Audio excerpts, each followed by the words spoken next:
Hello, my name is James Vasquez, and I'm going to be explaining my epistemology paper and the questions: what is the meaning of life, and what is truth, and how do we know it? So, to start off with, we have objective meaning, which is meaning that is given to us. This basically states that meaning exists independently of us, which is often tied to religion because it states that God gives us purpose and that our life is meaningful when we follow that purpose. And as a fellow Christian myself, I can testify that I do agree with this because I feel that God has given me a purpose, and that purpose is to just live for Him. And when I do it, I feel good about myself and I feel good about others for doing that. Then there's the subjective meaning, which is that meaning is created by us. This states that there's no fixed purpose and that we create meaning through choices, which I do agree with because no matter what we do, we always have to think about the choices we make are due to the meaning. But vice versa, the choices we make create a new meaning. Emphasized by the philosopher Sartre with existence. I hope you know what I'm trying to say. But it just focuses on authenticity, which is just being true to yourself, not being true to what others tell you to be. Now, a mixed view for both of these is that meaning comes from the relationships we have, the personal growth that we get, the achievements we accomplish, and helping others via charity or even just whether being helping out as much as you can, because it makes you feel good about yourself and it gives you meaning for that. And the balanced idea is that there's no single answer, but life still can be meaningful. Now, when looking at truth, there are three theories of truth, which is the correspondence theory, which is truth matches reality. An example of this is if someone were to come up and tell me that the sky is blue, and I did look up and the sky was blue, I can indeed testify that that's true. But vice versa, if someone were to come up to me and tell me that the grass is purple and it does not appear so, then it's not true. Then we have the coherence theory, which is that truth fits consistently with other beliefs.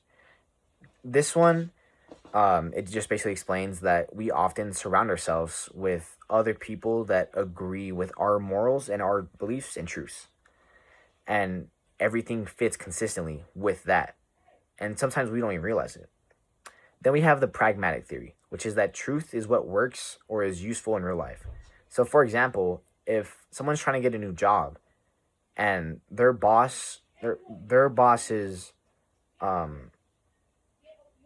presidential party, whether being they're a Democrat and the person trying to get hired is a Republican, they are gonna feed more into the delusion that they are a Democratic, so the boss is more likely to hire them. But how do we know that's truth? Because with reasoning, we can get that knowledge comes from logic and thinking. And this is true because no matter what choices we make, we always think of the logical solution, or we always think about the choice and the reason before or after we make the decision. Like, man, why am I going to do this, or why did I do that? And we often think about it and reflect on it just through logic and thinking. Then we have experience, which says that knowledge comes from senses and observation. An analogy I like to use is something that my business management teacher told us one year.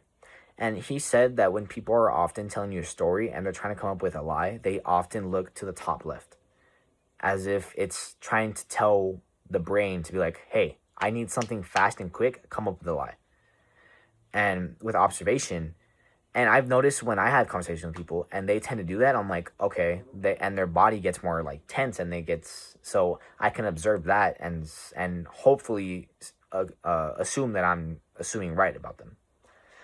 But there are some limitations to this, being that senses can deceive us, because there's times that I have been wrong about that, and I heard the actual story and I'm like, wow, my senses were wrong and my observations were wrong.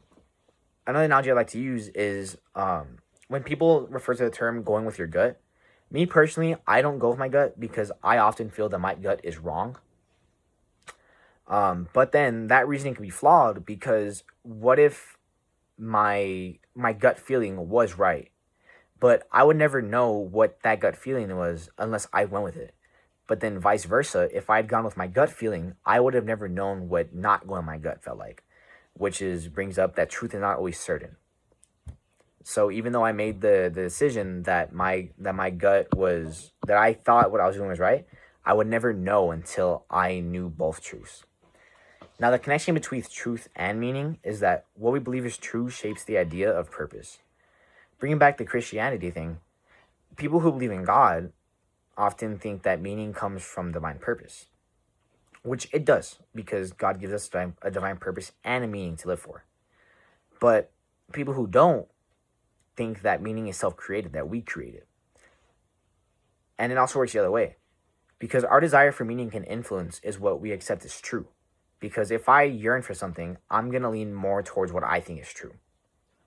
The key idea is that truth and meaning constantly influence each other, which they do.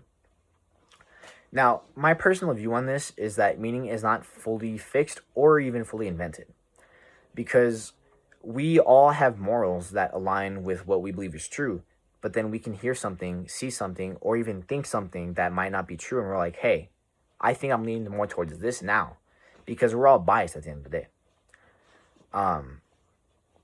And it just comes from discovering values. That's all it is. And I also agree that truth is something we approach, but we can't fully reach. Because at the end of the day, we all yearn for more. Even though I might have everything, I might have $1 million, yet I want $2 million or 3 million, 5 million. We never have enough of what we want. But then this also serves for a purpose, and it gives us humility. Because if we never had humility, then we wouldn't have a purpose, because we would have everything we wanted. So the final thing I want to get at is that these questions don't have one final answer. And the value comes from thinking about these questions, questioning them, and developing our own understanding. And that is what makes philosophy important. Thank you.